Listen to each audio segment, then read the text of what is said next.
and gentlemen, the 3 knockdown rule on Triller is in effect. I'm Steve Kim, joined by Mario Sugar Ray Favre Lopez. Sugar Ray Favre. He's done. No comebacks, right? You gave two. You gave more on that later. Yes. Right now, quick shout out to Smoking Tim Frazier, Buffalo Knuckles, and Tino on the edits. We've got so much to talk about this week.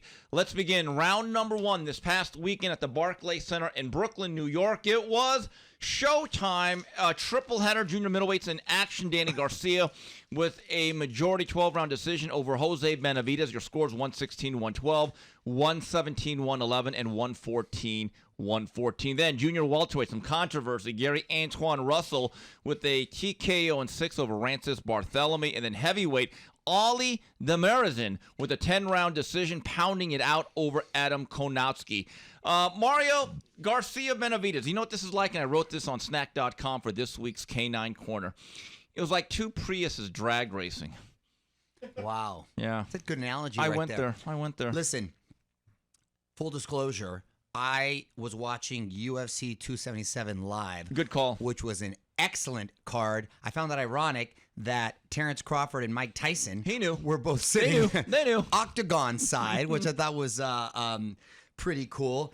And I had to catch up on the fights later. Talk about contrasts with energy, entertainment value, the fights themselves. So more on the UFC later. As far as Garcia Benavidez, I don't know if I'm in the minority, but I actually thought it was a lot closer than a lot of people may have had it. Then the announcers I thought were lending itself to. I didn't say it was a great fight.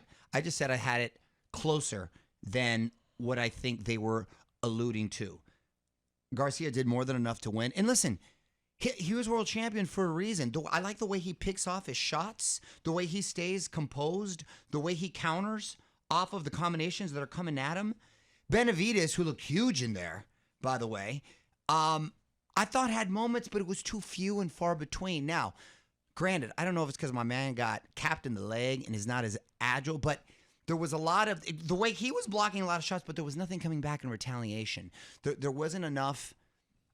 There wasn't enough punches being thrown from Benavidez to end up stealing rounds. Even though I thought he was doing a good job picking certain shots off, I felt, and again, I don't know if it's because he's somewhat hindered because of his lower extremities being what they are, but it's like he couldn't pull the trigger anymore. No pun intended for him being shot. I'm sorry.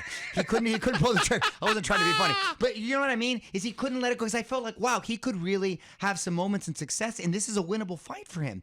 But it was hard for him, I think, to kind of cut him off and let his hands go. There was a lot of, showing I'm not being hurt kind of thing. And I think he wasn't kind of getting hurt, but at the same time, I think judges can find that as a misinterpretation, like, okay, you're just showing you're not hurt, but you really are. Or I actually think he wasn't, but the fact that he wasn't answering back did him no service. So they were closer rounds, but Garcia was the busier fighter in what was somewhat of a lackluster main event. And I don't know if he's such a walkover fight at junior middle. I really don't. He looks like he's a little sturdier under his legs. I think he's still a fundamentally sound guy. But again, coming off the heels of watching UFC 277, I'm really glad I chose to watch that live. Danny Garcia was steady. Benavidez was sporadic. I agree with you. Yeah. And if head nods and sticking out your tongue can hurt somebody, he would have killed Danny Garcia. That's the problem. There was a lot of posing, not enough punching. Danny Garcia is a solid fighter, but I still get the sense he's really a welterweight. And that's the problem. Let me interrupt you for a second. I'm sorry. Well, let me interrupt you. That's another thing. Benavidez himself is really a welterweight. I believe he's only had one other fight at junior middle. So, again, we don't know what. Now, granted, he's a big guy, but nevertheless, he's really a welterweight too. So we don't really. It was a hard thing to gauge. That was my point. Yeah, I don't know. At junior middleweight, forget Jermell Charlo. Could you imagine Danny Garcia having to face a guy like Sebastian Fundora? That's my guy. That's my guy. Terrible fight. Right. In the immortal words of Duke, he's all wrong he's for all wrong for yeah, baby. so I don't know. He's like a big Navarrete. Very big. Right. And so, look, that fight right there, I kept waiting for Benavidez to get out of it, but that's what he is at this point. I don't think he has a third or fourth gear. Mario, I thought it was a terrible stoppage in the Russell Barthelemy fight. So did I. I thought Barthelemy actually had him hurt a couple times. Buzzed him twice. Right. He was in that fight. And I was like, wait a second. My guy was up at the count of 3. He nodded. What else is he supposed to do? What else is he supposed to do? I did a little digging. Apparently, he's had another controversial stoppage before. You mean Shada, or is it Shady Murdaugh, the referee? I'm always usually leaning towards the side of the ref. Better to err on the side of caution. But at the same time, it is a fight. You got to let the guy have a chance. He didn't work that hard to get to call it that quick. That was very disappointing. Context matters. It's one thing if a fighter's hurt and knocked down in the 10th and final round of a fight he's already taken a beating. Absolutely. This fight was actually pretty close. Really close. Barthelemy, who's not always the most exciting fighter, but with his long, lanky arms and his ability to have a little bit of twitch, he buzzed Russell in the first and I believe the 4th or 5th round. And you're thinking, this is kind of interesting. And, this is the second straight fight in a row for Russell where the stoppage was something you're like, the Victor Postal fight. Right. I thought that was a political decision, and this one here I thought was very, very suspicious. Look, disappointing. Russell's a good fighter, but he was being tested in ways he had never been tested before, and I absolutely agree with Barthelemy's trainer, my good friend out of Miami, Orlando Cuellar. I haven't seen him in a while. He was incensed, and you know what? For a guy like Barthelemy, you don't get another 10 chances. And unfortunately, I don't think he's going to get the rematch. That's unfortunate because he deserved at least to fight it out. To fight it out. The opportunity to see what would happen. And Mario, Adam Kownacki, I don't care if he would have won, lost, or draw. Just looking at the way he was reacting towards punches and the way his head was getting snapped back time and time again, not only do I think that he should take time off, I think retirement's the best course of action. Yeah, I think I agree with you. We were talking before the show. It's weird how one fight can change your life and the trajectory of your career.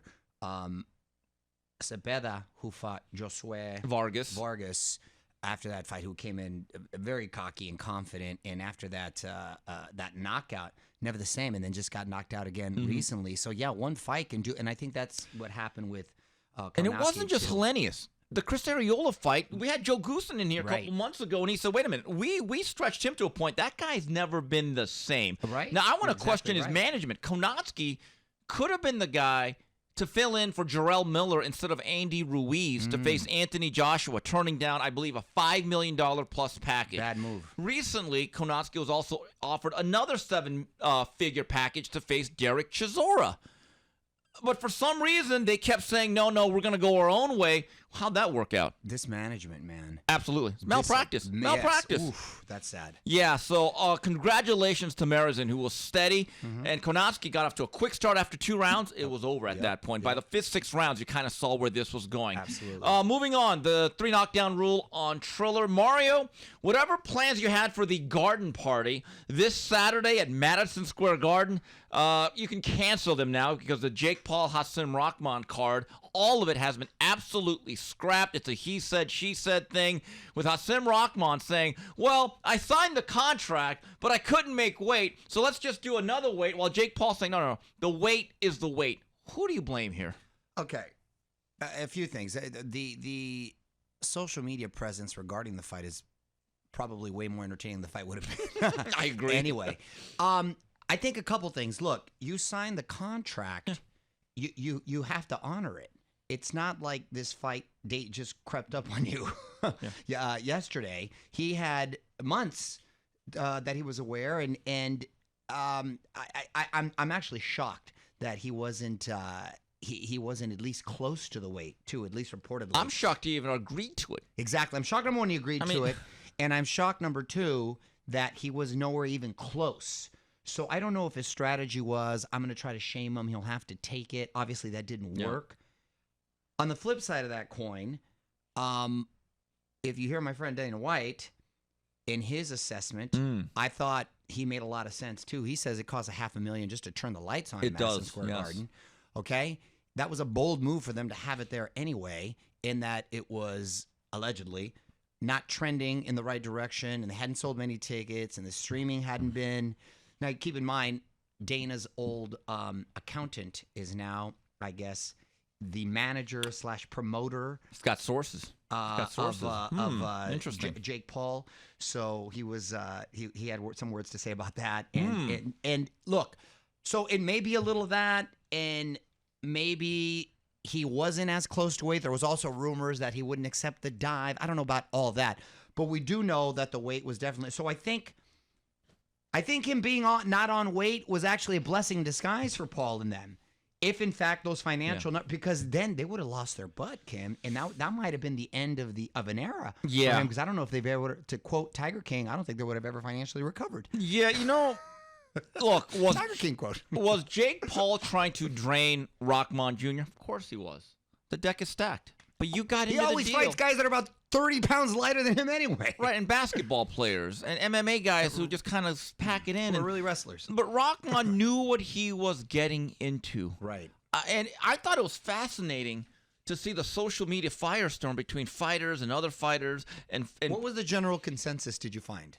I think most people are blaming Rahman. Bottom line, you signed the contract. That's exactly you right. knew what you're getting into. You're right. But I thought it was interesting that Rahman, Ishe Smith, Jamel Herring, and our old friend Ryan Garcia was like Chinese checkers. Everyone's kind of at war with each other, hopping over each other. I enjoyed it. Rahman Jr. had a kill shot on Ryan Garcia. I was like, whoa, you went there. Smith entertaining, too. He was. My view is this. As a fighter, you have to know your own body. Look, Rahman Jr. is a legitimate 225, 230-pound man. I believe that but they sparred before, too. There's a history there. So, it's not a good look not being able to make weight, and especially when you sign the contract, and especially against an opponent like Jake Paul. People are going to point fingers, and then Jake Paul gets to say you're scared. It's just all the way around. Jake Paul's going so far as to say I could beat Canelo because I saw what B-Ball did. No, he said his style is like Dimitri Bivol. My God. To paraphrase from the 1988 vice presidential election. I know Dimitri Bivol. I know Dimitri Bivol, young man. You are no Dimitri Bivol. I think that was directed at Al Gore or something like that, or one of those guys. I got to get my political things straight. Moving on. This is a fight that will happen next Saturday night from Dickies Arena in Fort Worth, Texas on the DAZN. It's the return of welterweight contender Vergil Ortiz taking on Brit Michael Mckinson. Also on this card, Mo Hooker takes on Blair the Flair Cobbs, and Marlon Esparza defends her titles against Ava Guzman. Mario, as we tape right now on a Monday, Vergil Ortiz is having no health issues. I think he's actually going to fight this time. Good. I like that. Look, before that, we used to call Vergil Ortiz Mr. Reliable, and he was one of the low maintenance. Low maintenance, reliable, one of the blue chip prospects, one of the rising stars at welterweight. Was it in health issue, or I thought it was more of a weight issue? Well, or both. The health issue that caused the weight issue that caused the health issue, or vice versa? They called it rhabdomyolysis. Right. And if you look and you kind of like research it, it's brought about from rapid weight loss. So you take that from what you will. Got it. No issues at this point. Well, at this point, no, but they don't weigh in until Friday. The other issue is, he has not fought in 11 months. Right. Knocked out the Mean Machine last August, so it's really 12 now. This is now August 1st as we're taping this. And you look at Vergil Ortiz, 18-0, 18 knockouts, just 24 years old. Mario, I have a question for you. If you were a Golden Boy and you're in charge of this career, he's number one in the WBO, whose champion is Terrence Crawford. He's also number one in the WBA, whose champion is Errol Spence. Should you get past Mckinson and you had your choice of Crawford and Spence, which fight would you make for young Vergil? Spence. All day. Spence all day. And I actually think they've sparred before. They're both from Dallas area, Dallas-Fort Worth, same thing. And I've actually talked to Vergil, and he said he'd like to fight Spence. But I want that fight all day. And I'll tell you what, I think he's a live dog in that fight. Am I crazy to think, assuming he looks the same this coming week, I actually think it's competitive, and he's a live dog in that fight. Am I crazy? No, you're not, because Errol is a southpaw, but he's not a slick southpaw. Right. He's there to be touched, but at the same time, Errol Spence is an elite fighter. Michael McKinson's interesting. Vergil has had, before we move on from that subject, Vergil has had, I think, up until this point, I know that many fights, but a pretty impressive resume on those fights. Look, Mean Machine, Mo Hooker, Mauricio Herrera. He's seen world-class fighters, I'm telling you. And he's a strong kid who throws a lot of punches, bad intention in all those punches. I don't think he's going to be intimidated. Again, he's familiar with them. There's going to be a lot of pride at stake with the hometown. I actually really like that fight. I'm not saying he's going to win right now, but I think it's very competitive, and I think he's got a shot. Michael McKinson was on that card a couple of months ago at the Galen Center at USC. I think he fought Alex Martin or somebody. McKinson's undefeated. I think he's got about 20 fights, only 2 knockouts. I think he's going to be on his bicycle. He's going to be moving a lot. I'm not so sure how much of a crowd-pleasing fight this is going to be. Right. It almost feels like a step backwards for Vergil Ortiz. But again, he's on the doorstep of a title shot. Do you agree with me with the Spence choice? Yes, absolutely. Because one thing about Crawford, he's such a neutralizer. Right. He's the most adaptable, adjustable fighter in the game. He's the best. And from a fan standpoint, which fight is going to have more bloodshed and punches thrown? It's the one with Spence. Sure. And there's also a backstory, you're right, with that Lone Star State rivalry. They both grew up in the same Vivero gym. Mm-hmm. So, yeah, there's a lot to be there. But again, should they make this fight, now it's up to Golden Boy to pull the trigger and tell one of these sanctioning bodies, hello, we're next in line. They're doing a lot of babysitting here with guys like Jaime Munguia and Ryan Garcia.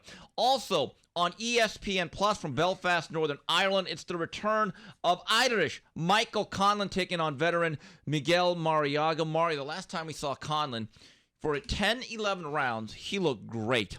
I thought he was putting on a career-best performance, looked like he was going to be a world champion, and then, boom, he got knocked literally through the ropes. Now, you want to talk about psychological damage. What a fight. I want to see how Michael Conlan looks rebounding off of this. I agree. I think, wasn't he at Wild Card recently? Or they had posted a picture? Was that an old picture? No, I think that's an old picture. That's an old he picture. started his career actually with Manny Robles. Yes. But I know he spent some time at Wild Card there too. You're right. He seemed to be in good spirits, and he seemed to be to have his wits about him, and that he had just got caught. It wasn't like he had gotten bludgeoned throughout the fight, and then it was a great fight. And like you said, he was in it, and he was competitive, winning perhaps. But then, boom, got caught. But it was a hell of a shot that he got caught with, and it's going to be. We're going to find out. We just talked about how one fight can change your life. We'll see if this is the case. You know, if you're going to get, you never want to get knocked out, but if you're going to get knocked out, you want it to be getting caught in one shot, maybe just in recover as opposed to an accumulation. Yeah. Because you have a much better chance of bouncing back. So it's going to be interesting to see how he responds, but I'm rooting for him. He's a nice kid. Yes, very nice young man. And as of right now, Lee Wood, Michael Conlan, that's my, at least, male fight of the year for 2022. Okay. News and notes here. Seniesa Estrada, it was made official. We can reveal it now. It's been announced. She has signed with Top Rank. Look for her to make her debut in November. She was very secretive last time. Very secretive. Even though we knew it was essentially going down. Very secretive. I see she still takes jabs at Marlon Esparza. But, man, they don't like each other. Yeah, they don't like that's real then, huh? That is. And look, But Marlon's still a Golden Boy girl, so it doesn't look like they'll God. Here's the issue. You know what I mean? I wanted to see that again. And by the way, Golden Boy, I don't know if it's strategic or not or just a coincidence. They're starting to sign female fighters right around that same weight class. So I'm thinking, oh, geez, we better not have the politics here. We better not have the politics. Which makes that move interesting. It does, but hopefully Seniesa Estrada can get the fights that she wants under any banner, under any network. All right, we come back on the 3 knockdown rule on Triller. We wrap it up with Ask Mario and Final Flurries. And we're back on the 3 knockdown rule on Triller. Steve Kim, MarioLopez, talking all things boxing and beyond. Let's go to the Ask Mario segment of this fine program. Here's one from Kwamega Man. Out of all the boxers, past and present, who would you use as a personal trainer? You mean any boxer alive? Who would he use? Dead or alive? Past Dead or or present? alive? That's a big one. As a personal trainer. Rocky. No. Marciano? You know what? I'm going to go Canelo because Canelo. Who's more disciplined than my guy Canelo, and he's always there. And I know he'd motivate me and make me train hard, even if I didn't feel up to it. He leads by example. You know what I mean? Good choice. I like the discipline. I like the consistency. I'm gonna have to go. All right, speaking of discipline, the most disciplined human being I've ever met, I'd either go with Bernard Hopkins because my diet would be on point. My style's not like Bernard's. Yeah. It'd be more like Canelo. That's why I'm only saying that. Or marvelous Marvin Hagler. You're not a southpaw. Because he'd take me to jail, though. It's the mindset, man. It's the mindset. You're not a southpaw. It's not going to do you any good. Okay, I'm not much of a right-hander either. That's true. Here's one from Jose Jr. Mario, what's the last fight you attended as a paying customer and not hookups from Oscar or Uncle Dana? Or Uncle Bob. Yeah. Or Uncle... Uncle Eddie Hearn. Eddie. That I bought a ticket for? Yeah. That's decades. The real question is, do you remember 1989? Yeah. You stumped him. I can't tell you. Like, well, no, because you know, hanging around the gyms and knowing people, you get friendly with them, and then they'll offer you stuff.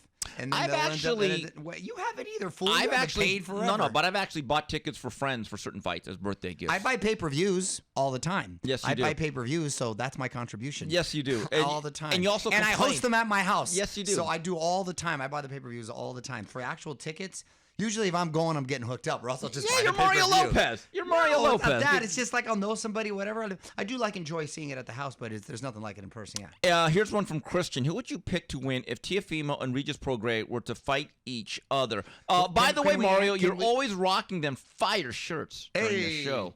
This one's represent today. I don't have a Roots of Fight on and today, there's interesting news on Regis. The WBC has called for that vacant title to be contested between him and Sean Zepeda. I love that. So, okay, a little insight on that. I love that, by the way.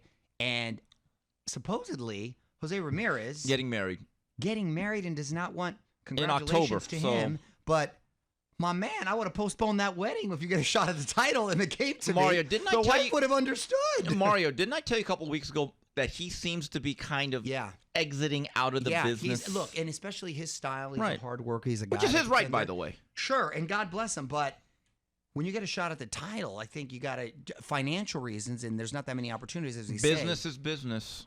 Business is business, and you got to take it. You got to take advantage of that. Be that as, and I like Ramirez, and I respect him. He's had a hell of a career. Be that as it may, this was an excellent choice between Prograis and Zepeda. Two guys who I think deserve the shot at the title. I like both fighters, both professionally and personally. And ironically, I was with Julian Chua this morning, who trains both fighters. The Asian sensation. And he told me, which I admired, that he's stepping back and told both fighters that he's not going to train either of them for this fight. And he's doing the Chuck Bodak. And I respect that. Chuck Bodak did that for a De La Hoya fight. Exactly. But he was a cut man. I think this is different because I go, you know what? That's admirable, man, because you're leaving money on the table there. So I didn't even ask who he got Angelo first. Dundee did that too. Yeah. For a Muhammad Ali fight against Jimmy Ellis, I believe. Yeah, and so that's great. So it's admirable. So Prograis is going to stay in his hometown in New Orleans and train there. And Zepeda is going to continue to train with his brother out here. So I thought that was really cool of Julian to do that.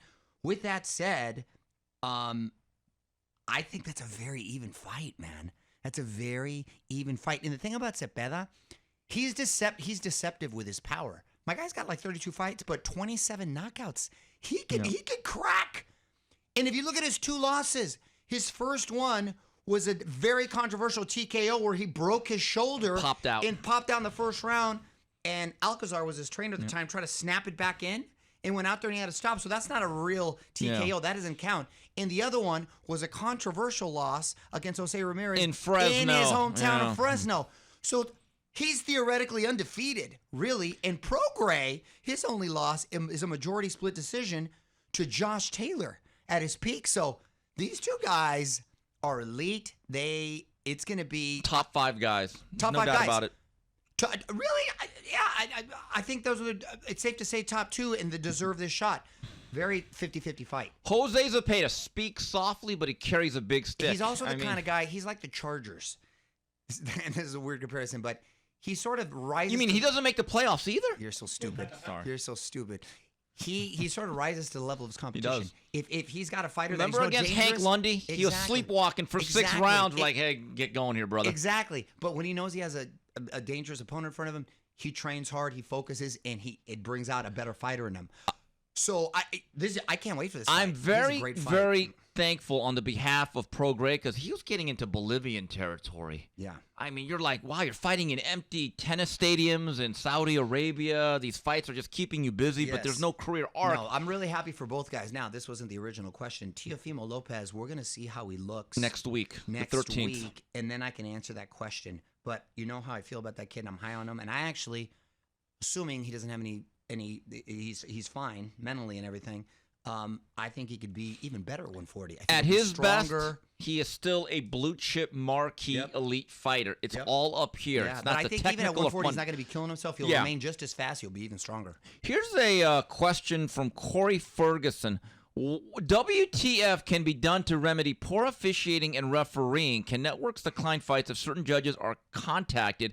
How can I become a judge? My eyes work. Well, I think you're talking about Shady Shada Murdaugh and the judge that had the Benavidez Garcia fight a draw. Waleska rolled on. I'm not so sure what a network can do, because here's the problem: if networks start meddling into that, now they're overstepping their bounds. Of course, it's the promoter. No, I think it's the commission. I guess the commission is my biggest too. problem. I think they're both. I think they're both responsible though too. A lot of judges and officials are political appointees, and this goes far beyond boxing. They either know somebody. Look, we've known of judges for years. And you can Google them. You can go on BoxRec. They've had a lot of questionable things, but they're kept on. And everyone wants to blame the commissioner, like Mark Ratner, for years. It was out of his hands. Sure. This thing goes so far up and beyond what we think is just boxing or the commission. They're like Supreme Court judges. Once they're in there, right, they're in. Get them out. They're in. That's it. And they have less accountability, which is kind of scary. Right. And look, you look at Roldan, just Google her scores, and there's certain things you're like, ugh. You're like, yeah. And there's an old phrase that I learned from a boxing insider years ago about certain judges and referees. Judges judge for tomorrow. Fighters fight for today. Just keep that in mind. Moving on to final flurries. All right, Mario. You got your hand raised in victory. You came out a winner. This is your last one, right? No more.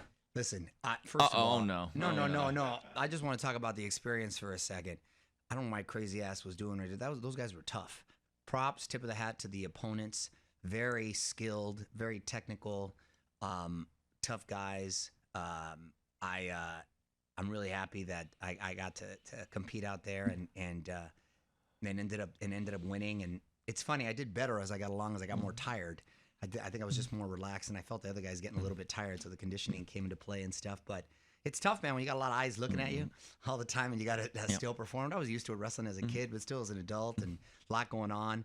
But I love martial arts, and I love jiu-jitsu, and the fact that constantly makes you think and grow, and you're always learning, and the physical fitness aspect for it.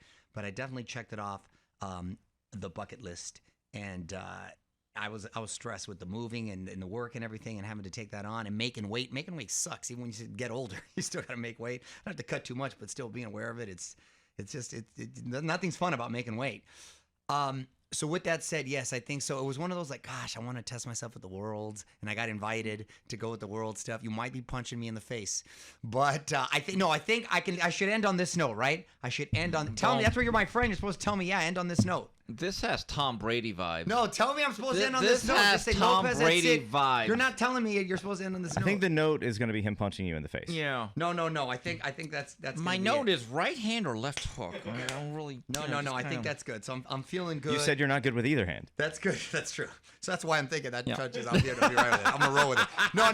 I feel good about it. It was a great experience. So thank you very much. I'm sore as we speak right now. A little beat up, but it was worth it, and it was fun, man. I'm glad I did. And that's it. Yeah, as of right now. See, as of right now. See that right there. That's right. I see that's it. right there. No, that's it. Look, I fought in smokers. I did the IBJJF. I did the jiu-jitsu. I did all that. There's one. I'm only telling. I'm done with that. There was one fight that they wanted me to do no-gi style against Kelly Slater, the surfer. Oh, AC Slater against Kelly I think Slater. That's Whoa!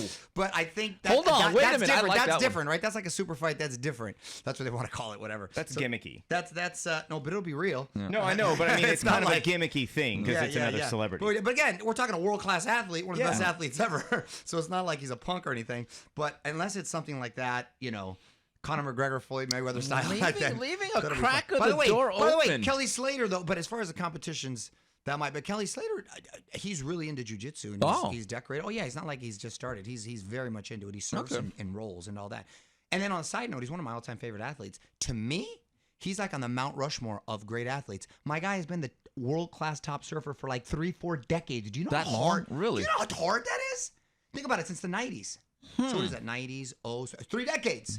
That's yes, dude. He's the top. He's like the Michael Jordan of surfing. That's hard. Did you get a trophy Pardon me? Did you get a medal. trophy? Medal. Medal. That's nice. Yeah. That's They good. don't give swords like your son got? No, on the wrestling thing. They could do. Someone get swords and helmets. And speaking of mixed martial arts, give us a rundown. UFC 277 sounded eventful. So on the heels of winning the tournament, we all went to this restaurant bar, and they had the fight there, which was awesome. They didn't even charge extra, which is great. And it was playing there the whole. So I was eating and drinking way too much, as one does after a fight and weighing in. And the whole card was solid, unbelievable card. Which I heard the whole card on Showtime was dreary and uneventful. And I just, like I mentioned earlier, I thought it was funny to see Crawford and Tyson there. But from Brandon Moreno, kid from Tijuana, coming back and knocking out with a liver shot, Kai France from Australia, it was so impressive. And every matchup in the UFC is Crawford versus Errol Spence, is Pacquiao versus Mayweather, is De La Hoya versus Trinidad. Every matchup is number 1 versus number 2, the way it's supposed to be. That's what makes it so damn entertaining. We are so spoiled by that. If you're a fan of combat sports, if you watch both UFC and boxing like I do, you get so frustrated with boxing because it's doing itself such a disservice. But then again, my guy Dana has such a monopoly on the sport. You get that. So Brandon's fight was great. The heavyweight fight was great with the Beast and that crazy Russian who knocked him out from Dagestani. I can't remember his name. And then the heavyweight female fight. My God, Nunes came back and took the belt back from Juliana Peña. And I've never seen such a dominating 5-round fight be so competitive, if that makes any sense. She was so tough and had her in so many different bloody, gory. It was a mess. It was such a great card. It was like bravo to everyone involved there. You would have liked it. Couple of notes. If the UFC had Crawford Spence, they'd be on Chapter 3. Bottom line, they'd be on their third fight. No, Chapter 3 would have been over 2 years ago. Okay, they'd be on Chapter 5. Yeah. Okay, the other thing is how easy it was for Every week. Yeah. Also, the fact you're able to watch the UFC card so easily, didn't have to call 15 different people. I'm going to make this point again. The UFC and Dana White do because I've done a story on this. They do a much better job of doing their closed circuit and selling packages to bars and restaurants. Yeah. Boxing, I've heard over and over again, it's too damn expensive. And you're exactly right. And you know what I was noticing too, Kim? Because I was cognizant the last time we watched the fights, they were coming in no more than like 5 minutes. They were coming in and out. We didn't get to talk about it last time, but last time I was at your house, we're watching UFC. I actually, I timed it out. Basically, from the time that the fight ends, not even the interviews with Joe Rogan, but from the time the fight ends, it's generally about 17 to 20 minutes. And that's including the interviews. They haven't even they're out of the octagon, and by the time they get back in, you're right, it flies. It took Showtime from the time they went on air at 6 p.m. Pacific time this past weekend, 20 minutes just to get round 1 in. Oh, man. Boxing needs to hurry it up. And people say, Steve, why are you worried? Easy, because I think you're turning people off. The audience actually matters. Of course. But going back to UFC, when there's any type of pay-per-view card, whether it's the biggest or mid-level, it's easy to find. You can go to a lot of different places with your friends or family and watch it. When it comes to boxing, I find myself, it's almost like finding a needle in a haystack because, as Dana White has said before, I want to make this for the long-term play, that I want to sell this event, and I want to take a little bit of money. And again, you could say what you want about how he pays his guys. That's not even the issue right now. He makes his product much more available. Problem with boxing, they make everything into a going out of sale. Exactly. It doesn't work. It hasn't worked. He has more of an NFL model. Yeah. Where on Sundays, it's the Shield. But in his case, on Saturdays, it's about the Shield, and you're going to see a lot of great games, aka great fights, all day, no matter what. You're tuning in because you know you're going to see great fights or great matchups like you do in the NFL. They need to start taking a page from that quickly, because I think little by little, I'm not saying boxing's it's gonna start dying, but they've already cut into it. It's already cut into it. We have to be honest about it. It's gonna put into life support too, because again, UFC, because so many have such a grappling background, it cancels each other out, and it's a lot more of a stand-up fight now too. Think about this. So you're getting boxing essentially too. Both Top Rank and UFC have a relationship with ESPN/ABC/Disney, right? Aren't UFC cards kind of on ABC once in a while now? Yep. Haven't seen boxing on there. Anyway, moving on. This Thursday, I'll be seeing you right around, 6 or 7? We're going to Tom Loeffler's card at the Quiet Cannon in Montebello, the Harvard. No, the Bel Air of East L.A. Which ironically is playing on UFC Fight Pass. Yes. So they still have some fights right there. Dana's going to be there as well. And the last show was a great show. Thought very evenly matched fights. Tom does a good job. The crowd was very energized. He kept it moving. Tom did a great job. So shout out to Loeffler. Tom's a real promoter. Really like Tom him. can do it at the upper level. He could do it at the lower level. Yep. He could build. And Callum Walsh, that Irishman, the young Irish lad, that guy can fight. He can fight. He's got really good training tools. over there at Freddie Roach. Yes, good speed, good quickness, a good look. Dana White seems to be kind of in on Callum. He's into him, yes. So I kind of like it. And look, I haven't been out there. I'm going to be out there. We'll get some dinner. You know, they have a good bar over there. Anyway, Quiet Cannon is famous. Yeah, Quiet Cannon, that golf course is famous because that's Fernando Valenzuela's favorite golf course. Really? He's been there at least 1,000 times. So Fernando Mania. Orale. Anyway, that's it for this week's edition of the 3 Knockdown Rule. On behalf of Mario Lopez, Smokin' Tim Frazier, Justin Buffalo Knuckles, and Tino on the edits. Goodbye, everybody.